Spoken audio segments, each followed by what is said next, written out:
नमस्कार दोस्तों, स्वागत है आप सभी का। दोस्तों, आज के इस वीडियो के अंतर्गत हम देखने वाले हैं मानव का जो श्वसन तंत्र है और साथ साथ में जो कोशिकीय श्वसन होता है उससे संबंधित महत्वपूर्ण जो एमसीक्यू होते हैं उनके बारे में हम देखने वाले हैं।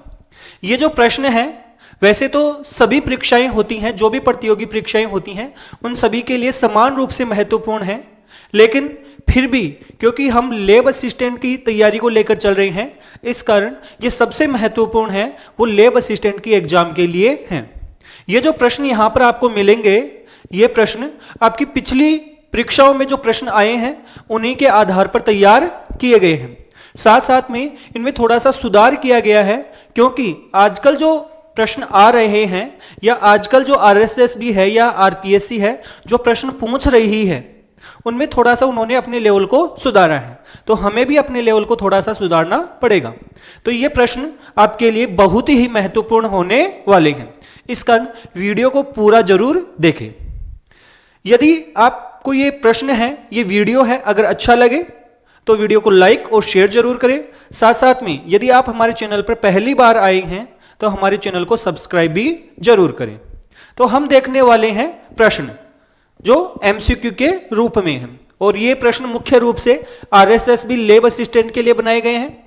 टॉपिक कौन सा रहने वाला है हमारा? मानव श्वसन तंत्र और साथ साथ में कोशिकीय श्वसन के बारे में रहने वाला है। अब हम देखते हैं इसका पहला प्रश्न, और जो पहला प्रश्न है वो देखो, पहला प्रश्न क्या पूछ रहा है। देखो, प्रश्न को जब हम पढ़ते हैं कि मानव में गैसों का वास्तविक आदान प्रदान किस स्थान पर होता है, कहने का मतलब यह पूछ रहा है कि मानव में जो गैस होती है मुख्य रूप से ऑक्सीजन और कार्बन डाइऑक्साइड गैस, इन गैसों का आदान प्रदान कहां पर होता है। वैसे तो गैसों का आदान प्रदान होता है वो फेफड़ों में होता है, लेकिन फेफड़ों में भी कौन सी जगह? फेफड़ों के अंदर एक कुपिका नुमा संरचना पाई जाती है, एक गुब्बारे नुमा संरचना पाई जाती है, जिसे हम क्या कहते हैं? कुपिका कहते हैं। जिसे हम क्या कहते हैं? कुपिका, या जिसे हम वायु कुपिका कहते हैं। और ये कुपिका होती है, इसे हम इंग्लिश में बोलते हैं एल्वोलाई। क्या कहते हैं? एल्वोलाई कहते हैं। तो गैसों का आदान प्रदान फेफड़ों के अंदर मुख्य रूप से जो एल्वोलाई होती हैं वहां पर होता है। तो यहां पर देखो, पहला ऑप्शन है ट्रेकिया। ट्रेकिया का मतलब हो गया है श्वास नली। कौन सी नली? श्वास नली। तो गैसों का आदान प्रदान श्वास नली में थोड़ी होता है भाई। ब्रोंकस, ब्रोंकस का मतलब जब हमारी श्वास नली टूट जाती है, दो भागों में विभाजित हो जाती है, तो उसे हम बोलते हैं श्वसनी अर्थात ब्रोंकस। फिर इसके अलावा एल्वोलाई, एल्वोलाई का मतलब हो गया वायु कुपिका। और फेफड़े, फेफड़ों में होता तो है लेकिन कौन सी संरचना के द्वारा होता है? वो होता है एल्वोलाई के द्वारा। तो इस प्रश्न का सही उत्तर हो गया है, वो हो गया है हमारा एल्वोलाई अर्थात वायु कुपिका। तो ये था आपका प्रश्न संख्या 1। इसके बाद में देखो भाई प्रश्न संख्या 2, इसमें यह पूछ रहा है कि श्वसन की दर को नियंत्रित करने वाला केंद्र मस्तिष्क के किस भाग में स्थित होता है।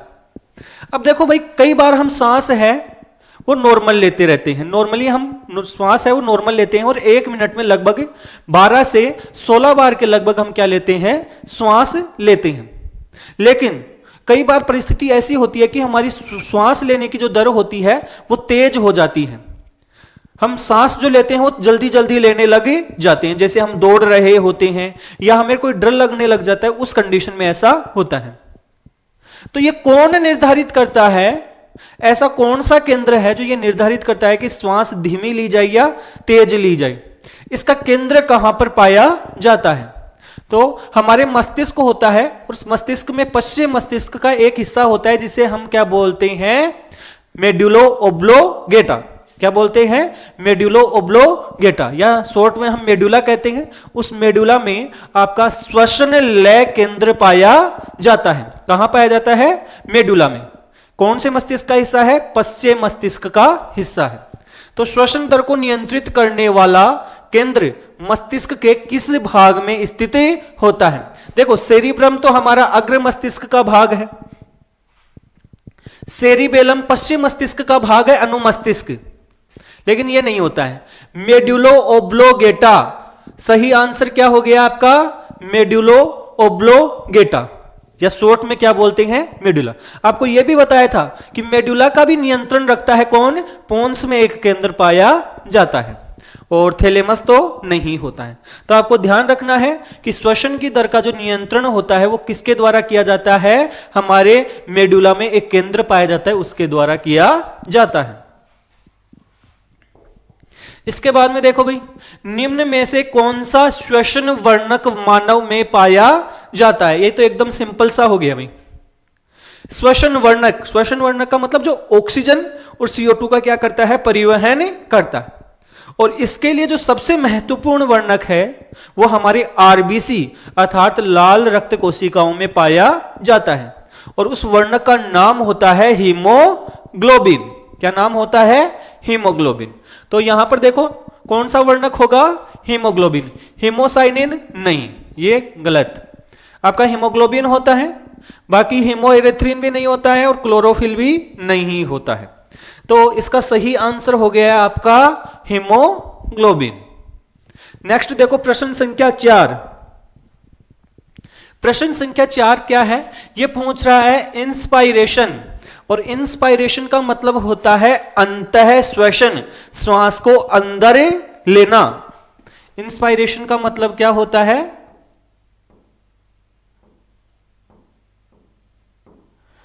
अंतः श्वसन। तो अंतः श्वसन के समय डायफ्राम की स्थिति क्या होती है? यह पूछ रहा है कि जब हम श्वास को अंदर ले रहे होते हैं तो डायफ्राम कैसा हो जाता है? नॉर्मली देखो हमारा डायफ्राम होता है ऐसे थोड़ा सा ऊपर की तरफ उभरा हुआ होता है। यह कौन सी अवस्था में है? यह आपकी सामान्य अवस्था में है, सामान्य अवस्था। और सामान्य अवस्था का मतलब क्या हो गया है? सामान्य अवस्था का मतलब जब हम श्वास अंदर नहीं ले रहे होते हैं, एकदम नॉर्मल कंडीशन में है। लेकिन जब हम श्वास अंदर लेते हैं तो ये डायफ्राम जो ऐसे उभरा हुआ था अंदर की तरफ, ऐसे क्या हो जाता है? चपटा हो जाता है। कैसा हो जाता है? चपटा। जिससे कि हमारी वक्ष गुहा का आयतन है वो बढ़ जाए, अंदर जगह बढ़ जाए, और जिससे कि हम श्वास को अंदर ले सके। तो डायफ्राम क्या होगा आपका? उभरा हुआ रहेगा या चपटा हो जाएगा? तो श्वास को अंदर लेते समय हमारा डायफ्राम होता है वो क्या हो जाता है? चपटा हो जाता है। साथ साथ में जो इंटरकोस्टल मांसपेशियां होती हैं वो संकुचित होती हैं, और जिसके कारण ये ऊपर की ओर उठती हैं। लेकिन यहां पर डायफ्राम के बारे में पूछ रहा है, तो ये ऊपर की ओर उठता है? नहीं। शिथिल होता है? नहीं। नीचे की ओर क्या हो जाता है? सपाट हो जाता है। कैसा हो जाता है भाई? सपाट। तो यह आपको ध्यान रखना है कि अंतः श्वसन के समय डायफ्राम की स्थिति क्या होती है? डायफ्राम कैसा हो जाता है? चपटा हो जाता है या सपाट हो जाता है। किस ओर? नीचे की ओर। भाई नीचे की ओर आएगा तभी तो जगह बढ़ेगी। नेक्स्ट देखो, श्वसन का कौन सा चरण ऊर्जा उत्पन्न नहीं करता है? ध्यान से सुनो। हमारी श्वसन जो हम श्वास ले रहे हैं, जिसमें हम ऑक्सीजन ले रहे हैं और CO2 को बाहर छोड़ रहे हैं, इसका मुख्य उद्देश्य क्या है? इसका मुख्य उद्देश्य है ऊर्जा का उत्पादन करना। और ऊर्जा का जो उत्पादन होता है वो मुख्य रूप से कोशिकीय श्वसन में होता है। किसमें होता है? कोशिकीय श्वसन। और जो कोशिकीय श्वसन होता है उसमें मुख्य रूप से एक तो ग्लाइकोलाइसिस नाम की प्रक्रिया होती है, एक होती है क्रेब्स चक्र, और साथ साथ में एक आपका चलता है ETC, इलेक्ट्रॉन ट्रांसपोर्ट चेन, या जिसे ETS भी कहते हैं अर्थात इलेक्ट्रॉन ट्रांसपोर्ट सिस्टम। और इनके द्वारा हमारे ATP अर्थात ऊर्जा का उत्पादन होता है। कौन कौन से? ग्लाइकोलाइसिस, क्रेब्स चक्र और ETC। बाकी यहां पर देखो ये पूछ रहा है कौन से के द्वारा नहीं होता है, अर्थात कौन सी ऐसी प्रक्रिया है जिसके द्वारा ऊर्जा का उत्पादन नहीं होता है। देखो ग्लाइकोलाइसिस अभी आपको बताया ऊर्जा का उत्पादन करेगा, ग्लाइकोलाइसिस से ATP बनता है। अभी आपको बताया क्रेब्स चक्र भी ऊर्जा का उत्पादन करता है। इलेक्ट्रॉन परिवहन तंत्र ETS है, ईटीएस है, वो भी आपका क्या करता है, ऊर्जा का उत्पादन करता है। मुख्य रूप से तो ऊर्जा उत्पादन यही करता है। तो कौन सा नहीं करता है, गैसों का आदान प्रदान। भाई जब गैसें आदान प्रदान हो रही हैं तो वहां पर ऊर्जा का उत्पादन नहीं होता है, केवल गैसों का आदान प्रदान हो रहा है। तो यहां पर ये जो आपका ऑप्शन है ये हो गया है आपका सही आंसर। सही आंसर कौन सा हो गया है, ये आंसर है आपका।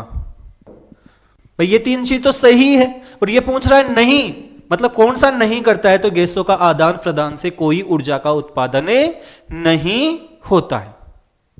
तो ये था आपका प्रश्न संख्या 5। तो 5 प्रश्न हो गए हैं। आपको ये प्रश्न कैसे लग रहे हैं?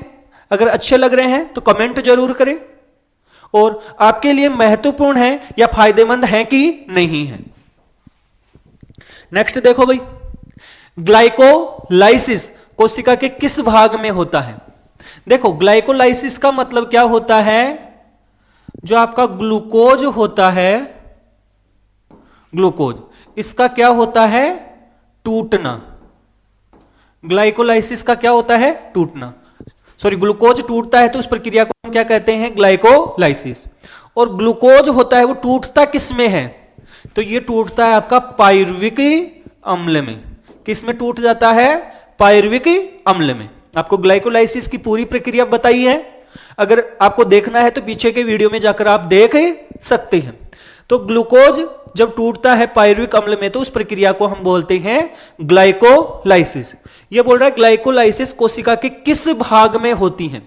तो ग्लाइकोलाइसिस की प्रक्रिया कोशिका के कोशिका द्रव्य में होती है, या माइटोकॉन्ड्रिया में होती है, या अन्य किसी स्थान पर होती है। तो जब हमने ग्लाइकोलाइसिस पढ़ा था तो उस दौरान उसमें हमने पढ़ा था कि ग्लाइकोलाइसिस है ये आपके ऑक्सीश्वसन में भी होता है और अनऑक्सीश्वसन में भी होता है। और ये कोशिका के कौन से भाग में, आपके कोशिका द्रव्य अर्थात साइटोप्लाज्म में पूर्ण होता है। किस में पूर्ण होता है, साइटोप्लाज्म। तो माइटोकॉन्ड्रिया में नहीं, साइटोप्लाज्म में ये पूर्ण होता है। नाभिक में भी नहीं होता और आपके राइबोसोम में भी नहीं होता है। तो ये आपका सही आंसर इसका क्या हो गया कि ग्लाइकोलाइसिस कहां होगा, साइटोप्लाज्म अर्थात आपके कोशिका द्रव्य में पूर्ण होता है। तो यह हो गया है हमारा प्रश्न संख्या 6। नेक्स्ट देखो भाई प्रश्न संख्या 7, और इसमें पूछ रहा है वही ग्लाइकोलाइसिस मतलब ग्लूकोज का टूटना, इसका अंतिम उत्पाद क्या है। आप मेरे को यह बताओ कि जब ग्लूकोज टूटेगा, अभी आपको पीछे ही बताया मैंने जस्ट इसका आंसर तो, कि ग्लूकोज जब टूटेगा तो एंड में क्या बनेगा, ग्लाइकोलाइसिस से ग्लूकोज जब टूटेगा तो उसका अंतिम उत्पाद क्या बनेगा। तो अभी आपको बताया कि ग्लाइकोलाइसिस के अंतर्गत जब ग्लूकोज टूटता है तो अंतिम उत्पाद जो बनता है वो 3 कार्बन का आपका क्या बनता है, पायरुविक अम्ल बनता है। क्या बनता है, पायरुविक अम्ल। तो एसिटाइल कोएंजाइम में नहीं, पायरुविक अम्ल बनता है।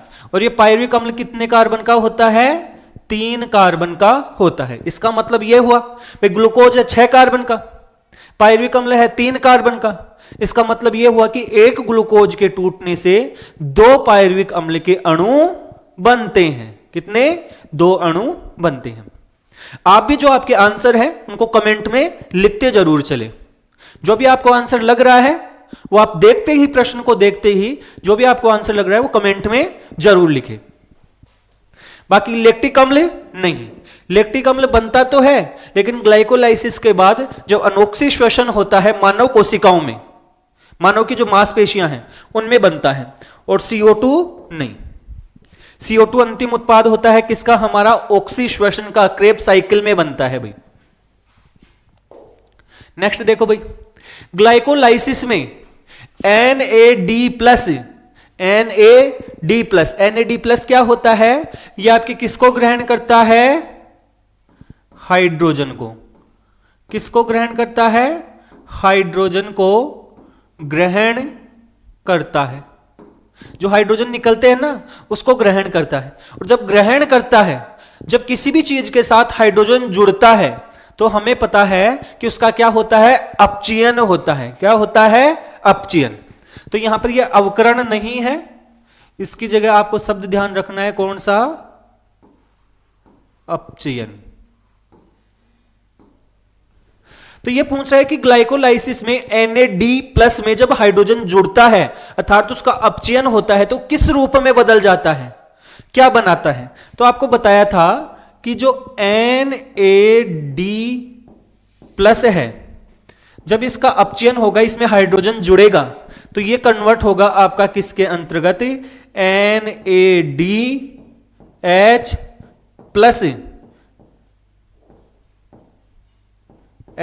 में। किस में कन्वर्ट हो जाएगा, NADH+ में कन्वर्ट होगा। भाई इसमें हाइड्रोजन जुड़ जाएगा, दो हाइड्रोजन जुड़ेंगे।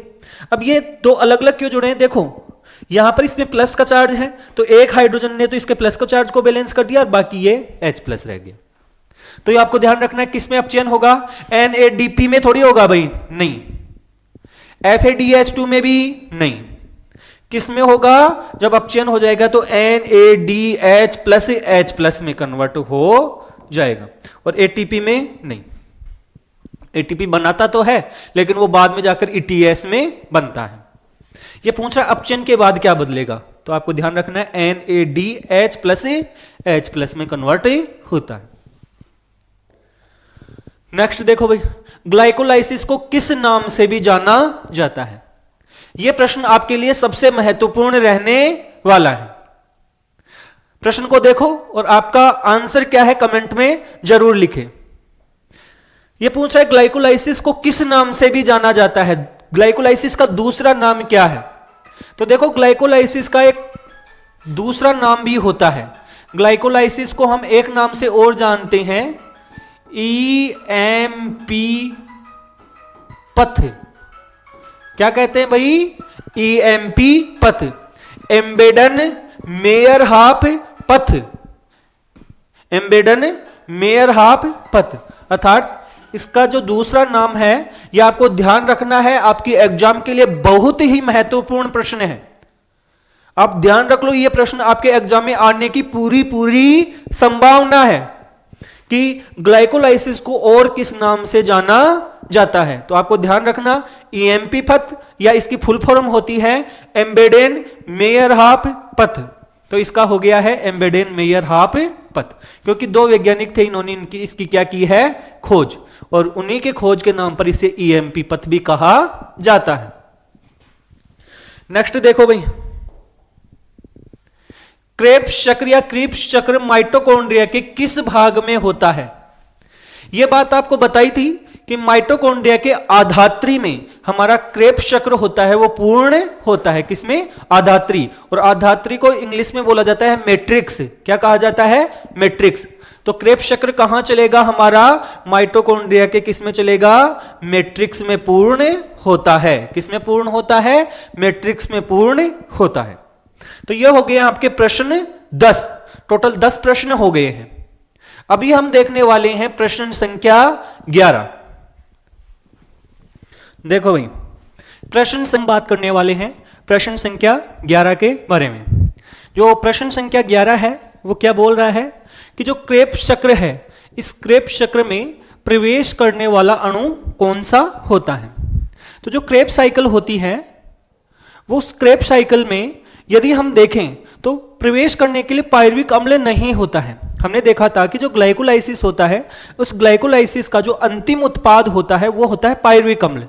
लेकिन ये पायरुविक अम्ल है आपकी क्रेब्स साइकिल को चालू नहीं करता है, बल्कि क्या होता है कि जो ये आपका ये पायरुविक अम्ल होता है, ये पायरुविक अम्ल होता है, ये कन्वर्ट होता है पहले किसमें, एसिटाइल कोएंजाइम ए में। किसमें कन्वर्ट होता है, एसिटाइल कोएंजाइम ए में। और ये आपका पायरुविक अम्ल होता है, ये कितने कार्बन का, 3 कार्बन का होता है। एसिटाइल कोएंजाइम में कितने कार्बन का होता है, 2। इसका मतलब यहां पर एक CO2 का अणु होता है, ये बाहर निकलता है। तो हमें ध्यान रखना है कि क्रेब्स साइकिल है, उसमें प्रवेश करने वाला जो अणु होता है वो आपका कौन सा होता है, एसिटाइल कोएंजाइम ए। और प्रश्न यही पूछ रहा है कि क्रेब्स चक्र में प्रवेश करने वाला अणु है ग्लूकोज नहीं, पाइरुवेट नहीं, एसिटाइल कोएंजाइम ए। तो इसका सही आंसर हो गया आपका एसिटाइल कोएंजाइम ए।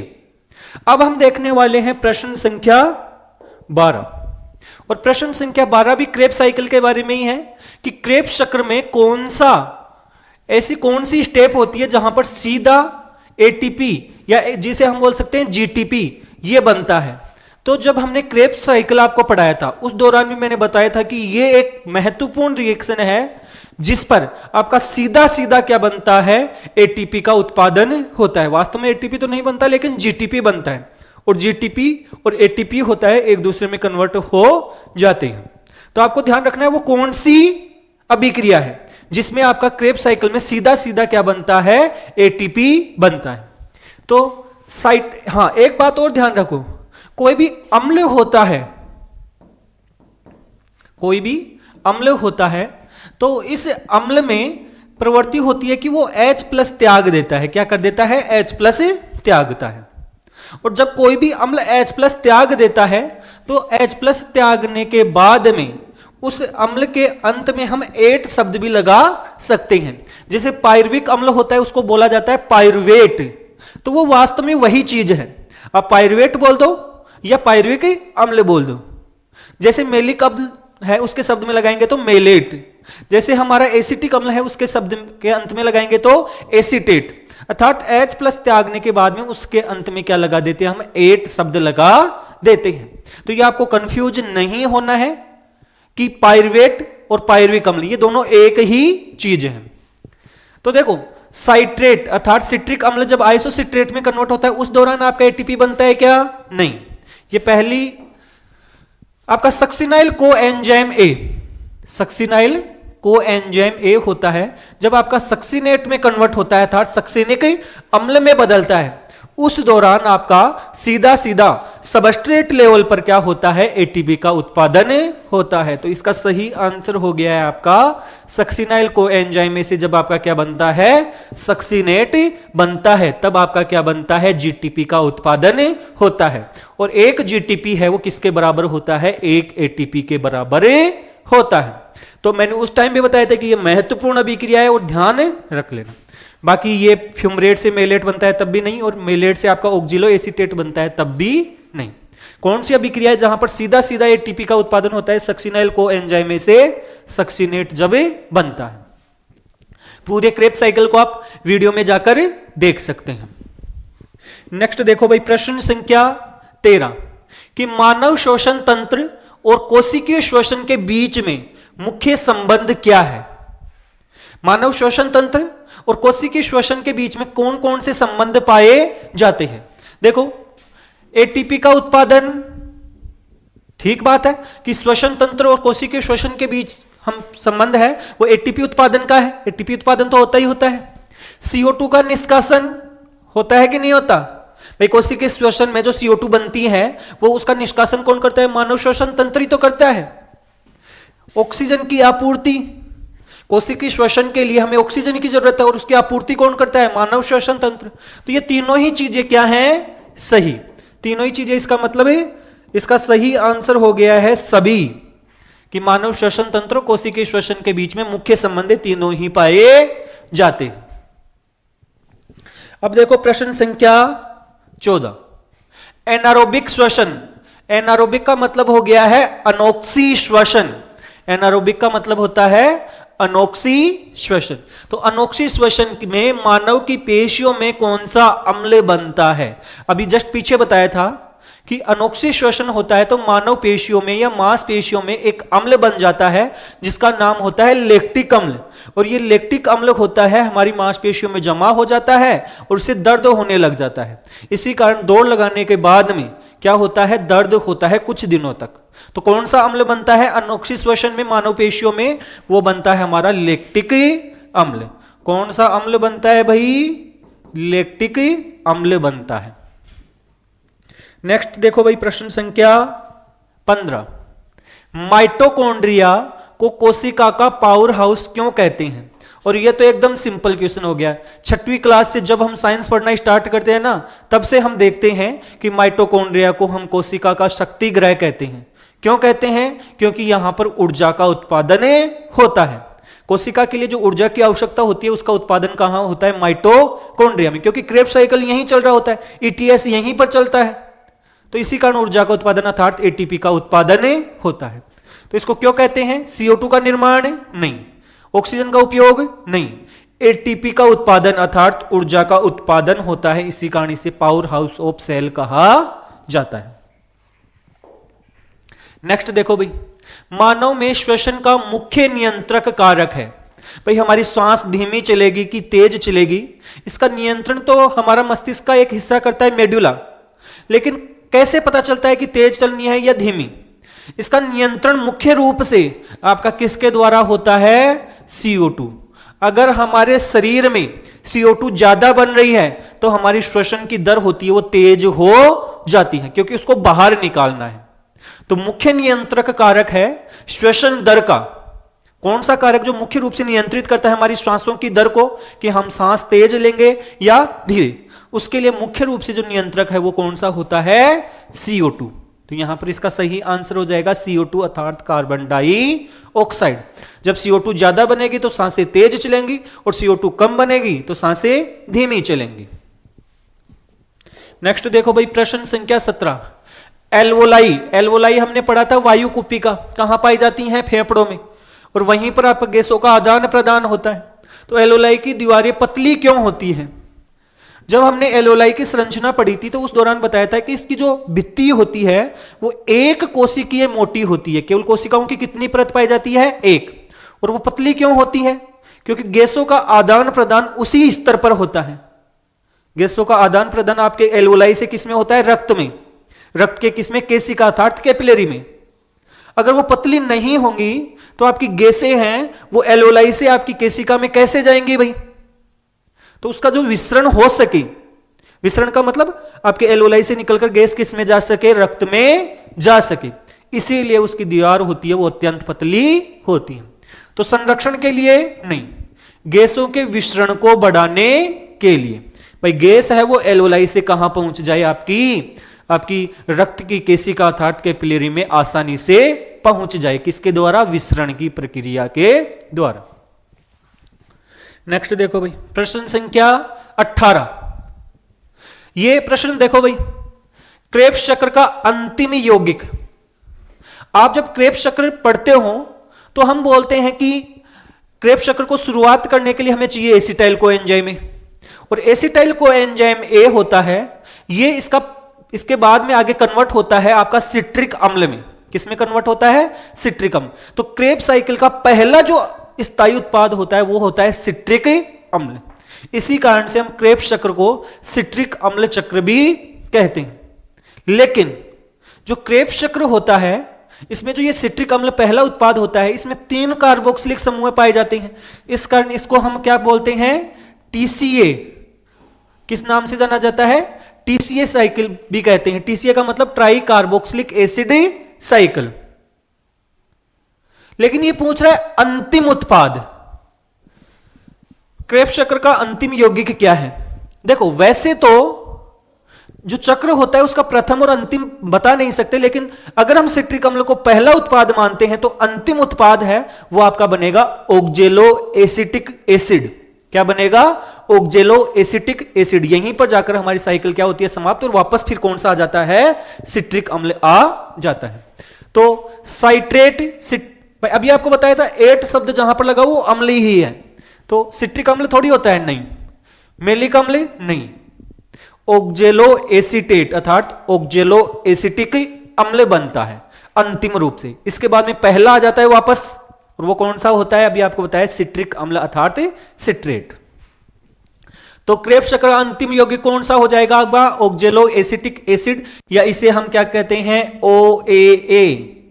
OAA का मतलब हो गया ऑक्जेलो एसिटिक एसिड। नेक्स्ट देखो भाई, प्रश्न संख्या 19। और प्रश्न संख्या 19 क्या बोल रहा है? ग्लाइकोलाइसिस में एटीपी निर्माण किस प्रकार होता है? ग्लाइकोलाइसिस में एटीपी का निर्माण होता है। ग्लाइकोलाइसिस की प्रक्रिया में पूछ रहा है, ईटीएस के द्वारा नहीं पूछ रहा है। अगर सीधा सीधा एटीपी का निर्माण होता है तो उसे हम बोलते हैं सबस्ट्रेट लेवल फॉस्फोराइलेशन। क्या कहते हैं? Substrate level phosphorylation. अर्थात उसी स्तर पर आपका क्या बन गया है, एटीपी बन गया है। तो यह पूछ रहा है कि ग्लाइकोलाइसिस में एटीपी का निर्माण किस प्रकार होता है।